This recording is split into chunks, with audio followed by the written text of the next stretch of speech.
Good morning dear student. आज के lecture में हम डिस्कस करेंगे applications of uncertainty principal.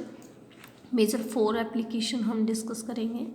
First one is non existence of electron inside the nucleus. Second is existence of neutron, proton and alpha particle inside the nucleus.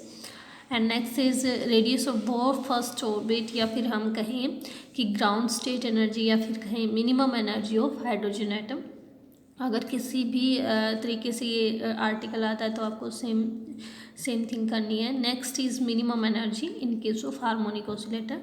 तो आइए start करते हैं। Very first is non existence of electron inside the nucleus. देखिए, हाँ, firstly शुरू करने से पहले मैं आपको बताऊं कि हाइजेनबर्ग अनसर्टेनिटी प्रिंसिपल के अकॉर्डिंग जो हमारा प्रोडक्ट होता है uncertainty in position and uncertainty in momentum, वो हम लिखते हैं it's greater than h cross over 2, है ना। यही हमने पढ़ा था। अब कई न्यूमेरिकल में हम देखेंगे कि ये प्रोडक्ट जो है आप यूज़ करेंगे delta px equal to nearly equal to h cross, और कई न्यूमेरिकल में आप यूज़ करेंगे delta px nearly equal to h cross over 2। तो कब आपको h कट यूज़ करना है, कब आपको h कट ओवर 2 यूज़ करना है, ये डिपेंड करता है कि जो प्रॉब्लम आप डिस्कस कर रहे हैं उस प्रॉब्लम का वेव फंक्शन कैसा है। अगर प्रॉब्लम का wave function Gaussian type wave function है, गॉसियन वेव फंक्शन है, देन इन दैट केस जो अनसर्टेनिटी होती है वो मिनिमम होती है, तो आप यूज़ करेंगे is equal to h cut over 2। ठीक है। गॉसियन वेव फंक्शन की जो फॉर्म होती है वो इस तरह से होती है कि wave function some constant e raise to power minus some another constant X square R square, या जो जिस भी डायमेंशन में होगा उसके अकॉर्डिंग। तो इस तरह की फॉर्म अगर आपके पास है तो आप यूज़ करेंगे that this uncertainty product is equal to h cross over 2। ठीक है, घबराने की ज़रूरत नहीं है कि वेव फंक्शन क्या है, गॉसियन वेव फंक्शन क्या है, ये आगे हम आपका जो कोर्स है उसमें डिस्कस भी करेंगे कि क्या है। अभी के लिए आप सिर्फ ये समझ ले, अगर आपके पास प्रॉब्लम में हार्मोनिक ऑसिलेटर दिया हुआ है, इन दैट केस उसका जो वेव फंक्शन होता है वो होता है गॉसियन वेव फंक्शन। तो अगर हार्मोनिक ऑसिलेटर आपको मिला है प्रॉब्लम में, तब आप इस फॉर्मूले को यूज़ करेंगे that uncertainty product nearly equal to h cut over 2, because in wave function में जो अनसर्टेनिटी होती है वो मिनिमम होती है। ठीक है। अदर कोई भी प्रॉब्लम है तो आप ये यूज़ करेंगे that uncertainty product is equal to h cut. ठीक है। मतलब वही साफ बात होगी, अगर नॉन गॉसियन वेव फंक्शन है then we will use this product equal to h cut. ठीक है। तो अभी के लिए आपने क्या समझना है, अगर हार्मोनिक ऑसिलेटर की प्रॉब्लम है then we will use this one, other than we will use this one. ठीक है। तो आइए शुरू करते हैं। First is non existence of electron inside the nucleus. तो जैसे कि हमें पता है इसमें हार्मोनिक ऑसिलेटर का कोई सीन नहीं है, तो हम क्या यूज़ करेंगे delta x delta px nearly equal to h cross. ठीक है। अब देखिए, जो इलेक्ट्रॉन होता है वो न्यूक्लियस में एग्जिस्ट नहीं करता, ये बात हम सब पढ़ चुके हैं, न्यूक्लियर फिजिक्स में भी आपने पढ़ी होगी। न्यूक्लियस के अंदर सिर्फ क्या रहते हैं, न्यूट्रॉन और प्रोटॉन है। ठीक है। अब न्यूक्लियस का जो साइज़ होता है वो अगर आप मान के चले कि इसकी रेडियस जो है नियरली अबाउट 10⁻⁴ मीटर है। ठीक है। तो अगर इलेक्ट्रॉन इसके अंदर है तो वो इस डायमेंशन में ही रह सकता है। तो यहाँ अनसर्टेनिटी इन पोजीशन कितनी आ गई, near about the diameter of this atom, this nucleus, है ना। तो डायमीटर कितना हो जाएगा 2r, means uncertainty in position is 2 × 10⁻⁴ metre. ठीक है। अब if this is the uncertainty in position, then according to this formula uncertainty in momentum is equal to h cross over delta x. This become, put the value of h cut h over 2 pi delta x. h की value हमें पता है is equal to 6.625 10⁻⁻34 joule second, 2 × 3.14 into delta x is 2r which is 2 into 10 is power minus 14. ठीक है, if we solve this then we will left with 5.275 into 10 is to power minus 21 kilogram metre per second. तो जो uncertainty है this is the minimum uncertainty in the momentum electron, है ना.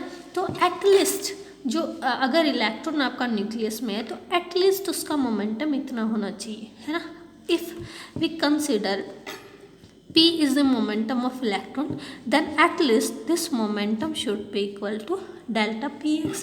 तो ये कितना हो जाएगा 5.275 into 10 is to power minus 21 kilogram meter per second. Okay. Now here two cases are arises. Is your electron is behaving as relativistic or it's behaving as non relativistic. दोनों ही case में हम एनर्जी निकालने की कोशिश करते हैं. First case discuss करते हैं. When your electron is behaving as non relativistic particle. Okay, in non relativistic particle kinetic energy is given by p²/2m. Okay, here m is the mass of electron which is 9.1 into 10 is power minus 31 kilogram. Okay, then minimum energy, because this momentum is minimum and energy corresponding to this momentum should be minimum. तो minimum energy जो electron की होनी चाहिए nucleus के अंदर वो कितनी होनी चाहिए p². p की वैल्यू पुट कर दीजिए 5.275 into 10 is to power minus 21 square over 2m which is 9.1 into 10 is power minus 31. ठीक है, ई मिनिमम जो यहाँ से निकलेगा अगर आप उसको इलेक्ट्रॉन वोल्ट में कन्वर्ट कर लें बाय डिवाइडिंग 1. इसको डिवाइड कर दे 1.6 इंटू 10 इज पावर माइनस 19 से. ये आपको पता है, इससे डिवाइड करेंगे तो जो मिनिमम एनर्जी नियर अबाउट निकलती है यहाँ से 97 MeV निकलती है. Okay, mega electron volt. This is the case of non relativistic electron. इसी के लिए अगर हम रिलेटिविस्टिक केस करें then in case of relativistic electron जो एनर्जी डिफाइन करते हैं वो होती है p² c² plus m0² c4. okay, m0 is rest mass of electron. In case of electron this term is very small comparable to m0² c4 is very less than p² c². then we can neglect this term comparable to this and we are left with energy nearly equal to pc. if we put the value of P is equal to 5.275 into 10 is to power minus 21 kg meter per second and the value of speed of light 3 into 10 is power 8, then we are left with energy nearly equal to 10 MeV. तो in case of relativistic particle जो energy आएगी वो 10 MeV आएगी. अब यहाँ पे different book में जो डेल्टा एक्स गिवन है वो अलग अलग गिवन है. जैसे कि अगर आप यूज़ करें डेल्टा एक्स और रिलेटिविस्टिक केस ही यूज़ करें, इफ़ यू यूज़ अगर आपका एटम स्मॉल है देन डेल्टा एक्स आपका nearly 10 is to power minus 15 metre. अगर आप ये टर्म यूज़ करते हैं at the place of delta X then जो एनर्जी होगी विच इज पी सी, यहाँ से मोमेंटम निकाल लीजिए सिमिलर मैनर में. पी एक्स क्या आ जाएगा H cut over delta X आ जाएगा. डेल्टा एक्स ये पुट करें, एच कट की वैल्यू पुट करें और एनर्जी रिलेटिविस्टिक के लिए नियरली पीसी अगर रखेंगे तो यहाँ से जो एनर्जी आएगी वो आएगी 200 MeV. मोर ओवर हम कह सकते हैं कि जो एनर्जी है इलेक्ट्रॉन की एनर्जी जो है काइनेटिक एनर्जी, जो काइनेटिक एनर्जी इलेक्ट्रॉन की वो वेरी कर रही है बिटवीन 10 MeV टू 200 MeV, है ना. इस रेंज में वो वेरी कर रही है ना. वो डिपेंड कर रहा है कि आप डेल्टा एक्स क्या ले रहे हैं. डेल्टा एक्स अगर आप 10⁻⁻14 लेंगे तो वो 20 MeV आ जाएगा एंड सो ऑन. ठीक है, इस रेंज में हमें इलेक्ट्रॉन की एनर्जी मिली. बट जो बीटा पार्टिकल रेडिएट होते हैं, जो बीटा रेडिएशन निकलती है, उनकी energy typically of the order of 4 MeV होती है ना. इस एनर्जी के पार्टिकल रेडिएट होते हैं. अब अगर इलेक्ट्रॉन के अंदर न्यूक्लियस के अंदर अगर इलेक्ट्रॉन को रहना है तो उसकी एनर्जी इससे कम होनी चाहिए थी, बट हमने मिनिमम एनर्जी निकाली है और वो मिनिमम एनर्जी इस रेंज में है जो कि इससे ग्रेटर है। तो ये क्या शो करता है? It shows that electron doesn't exist inside the nucleus. ठीक है, फर्स्ट प्रॉब्लम समझ आ गई। आइए नेक्स्ट प्रॉब्लम देखते हैं। Our next problem is existence of neutron, proton and alpha particle inside the nucleus. इसी में जो हमने अभी निकाला है, अगेन हम अगर मान के चलें the radius of nucleus is 10⁻14 metre and uncertainty is equal to diameter which is 2 × 10⁻14 metre, then according to uncertainty principle momentum will be this. तो हमारा मोमेंटम आ गया delta P X is equal to this. Same हम term use करें तो डेल्टा P x हमारा आ रहा है 5.275 into 10⁻21 kilogram metre per second. Okay, now the minimum energy of proton is, if non relativistic case अगर हम करें तो then this should be equal to p²/2m and m for proton is 1.67 nearly 10⁻27 kg। p की value put कर दीजिए, m की value put कर दें तो यहाँ से जो एनर्जी आएगी 5.275 into 10⁻21 square over 2 into 1.67 into 10⁻27। MeV में करना है तो 1.6 इंटू 10⁻19 से वो डिवाइड कर दें इसको। Then we are left with this energy nearly equal to 52 kilo electron volt.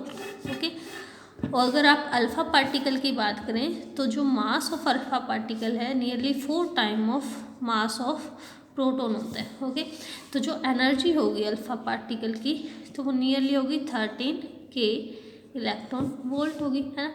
यानी अगर proton, neutron, alpha particle nucleus के अंदर हैं तो उनकी मिनिमम एनर्जी इतनी है।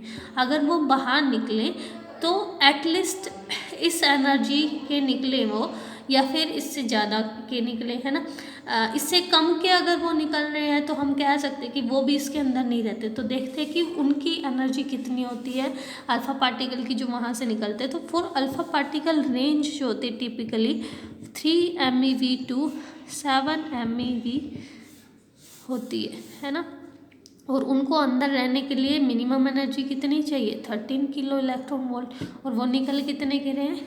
3 MeV to 7 MeV। 13 kilo electron volt is much lesser than this amount.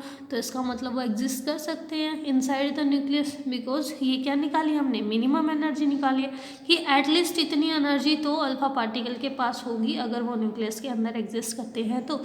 ठीक है, तो it means we can say that alpha particle and proton or neutron exist inside the nucleus. Next problem discuss करते हैं which is how we can determine radius of the Bohr's first orbit using the uncertainty principle. तो यहाँ देखिए for this देखिए हमें क्या पता है कि delta P X nearly equal to H cross. ठीक है, in case of hydrogen atom kinetic energy जो होगी E kinetic energy is equal to p²/2m and we have to determine uncertainty in kinetic energy. Uncertainty in kinetic energy equal to uncertainty in momentum over 2m। Okay, now what is the potential energy in case of hydrogen atom? Potential energy in case of hydrogen atom is minus ZE²/4 pi epsilon naught x। Okay, x या फिर कहें r, जो भी आपको use करना है। Uncertainty in potential energy is minus ZE²/4 pi epsilon naught delta x। Now what is the uncertainty in total energy? This is uncertainty in kinetic energy plus uncertainty in potential energy. Put the value of kinetic and potential energy. We are left with delta p² over 2m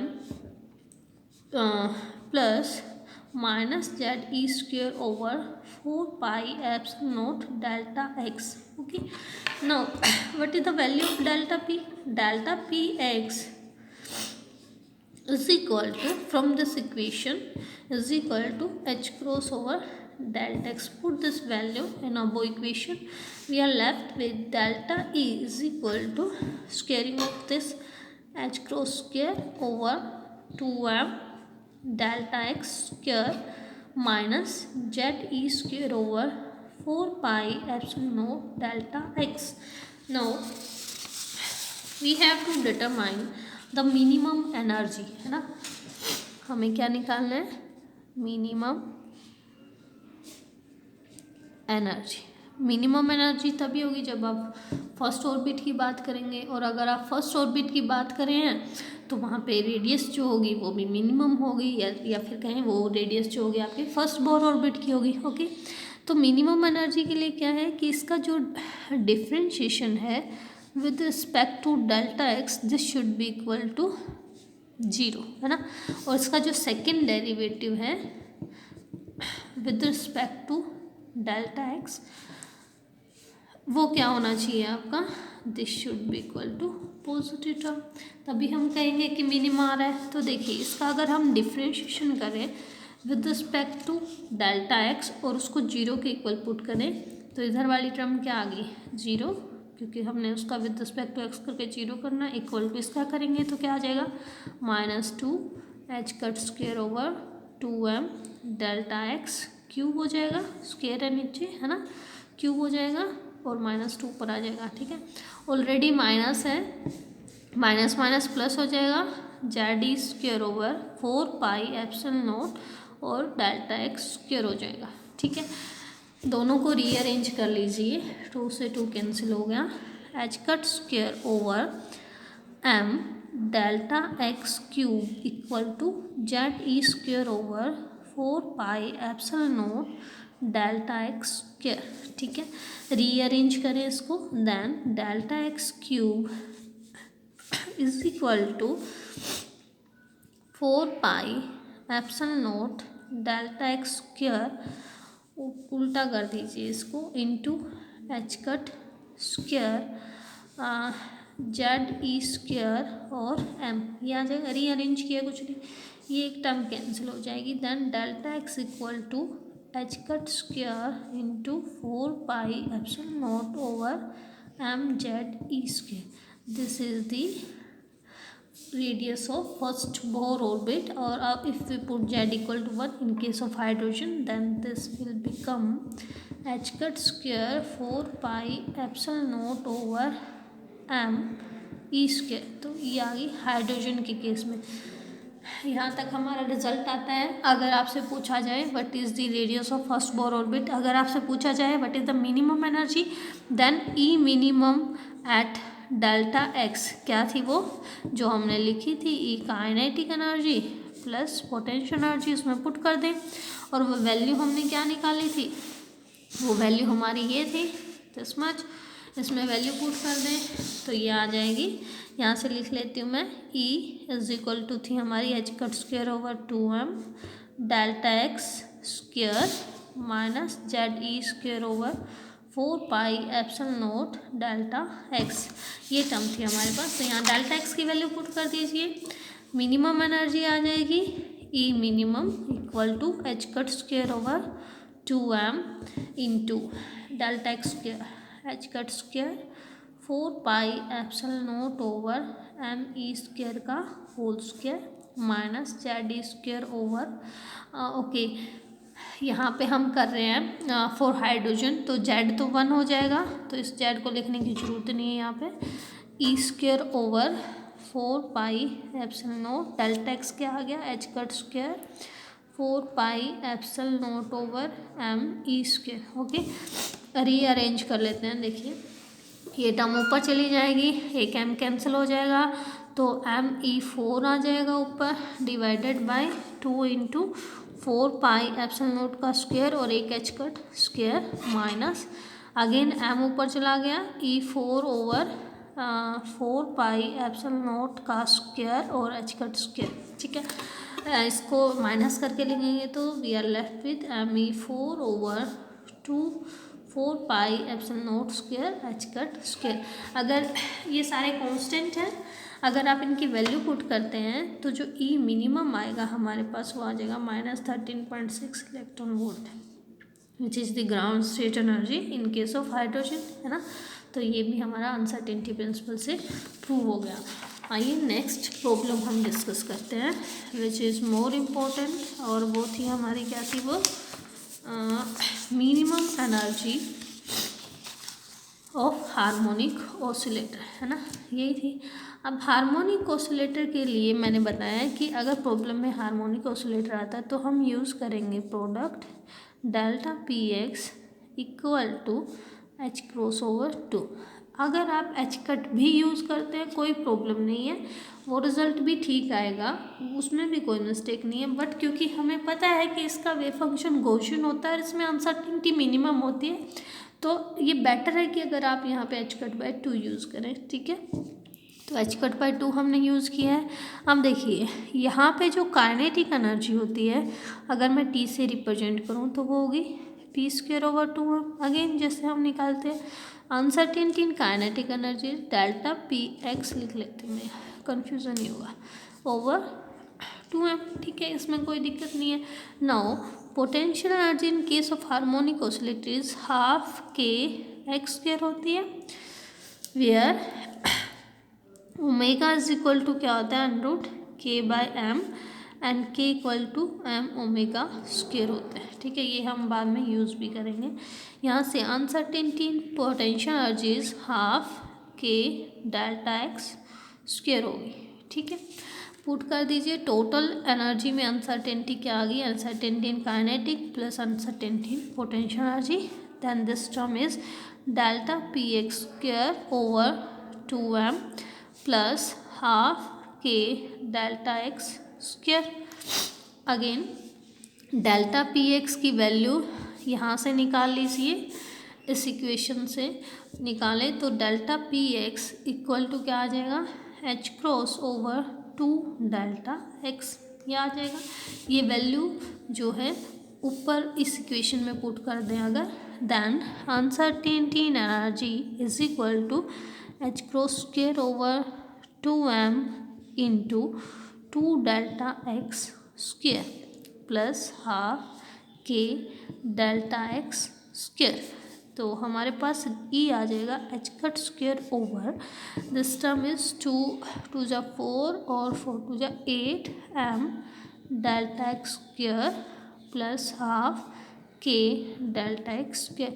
Now we have to determine minimum energy, and for that derivative of this term with respect to delta x should be equal to 0, and second derivative आप खुद से check कर लेना वो positive आता है उस term के लिए, ठीक है। पीछे वाले में भी मैंने नहीं करवाया कि वो पॉजिटिव आता है कि नहीं, आप खुद से करके देख लेना वो आता है उसके लिए। और अगेन सेकेंड डेरिवेटिव जो होगा इसका वो 0 हो जाएगा विद रिस्पेक्ट पॉजिटिव हो जाएगा with respect to delta X. ये खुद से चेक करके देख लेना, ठीक है। ये मैं करवा देती हूँ। इसका डेरिवेटिव करें तो इस टाइम इस तरफ हमें मिनिमा के लिए 0 लिखना है। ये टर्म देखिए क्या आ जाएगी -2 H cut square over 8m delta X cube, और ये आ जाएगा 2k डेल्टा एक्स ओवर 2 से 2 कैंसिल हो गया। This term 0 is equal to minus H cut square over 4m delta X cube, है ना, 2 कैंसिल हो गया ना, ये 4 आ गया, 4m delta X cube plus k delta X. Rearrange कर लें k delta X equal to H cut square over 4m delta X cube, और we can say delta X 4 is equal to H cut square over 4m k, है ना। Now put the value of k which is m omega square, तो यहाँ पे H cut square over 4m omega square अगर put करें then delta X 4 is equal to H cut square over 4m square omega square, और we can say delta x square is equal to H cut over 2m omega, है ना। तो हमारे पास डेल्टा x स्क्वायर की वैल्यू आ गई इस वैल्यू को आप पुट कर दीजिए to determine the minimum energy. तो जो एनर्जी की फॉर्म हमने निकाली थी वो क्या थी, ई मिनिमा हमने निकाला है, minimum equal to H cut square over 8m delta X square plus half K delta X square, and delta X square हमने अभी अभी निकाला है जो कि है H cut over 2m omega. तो यहाँ पुट कर दीजिए H cut over 2m omega, put करें delta E minimum is equal to H cut square over 8m H cut over 2m omega plus half के की जगह again m omega square put कर दें, जो हमने पीछे निकाला था एक्स स्क्वेयर की जगह H cut over 2m omega. इसको सोल्व करें अगर m से m यहाँ से कैंसिल हो गया, एक एच कट कैंसिल हो जाएगा, तो we are left with 1/4 H cut omega plus again यहाँ से m कैंसिल हो गया, एक ओमेगा से ओमेगा कैंसिल हो गया, अगेन 1/4 एच कट ओमेगा।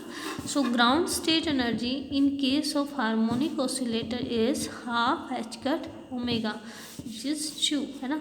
तो अनसर्टेनिटी प्रिंसिपल इसको भी प्रूव करता है कि ग्राउंड स्टेट एनर्जी जो होती है in case of harmonic oscillator वो हाफ एच कट ओमेगा होती है। Okay, thank you.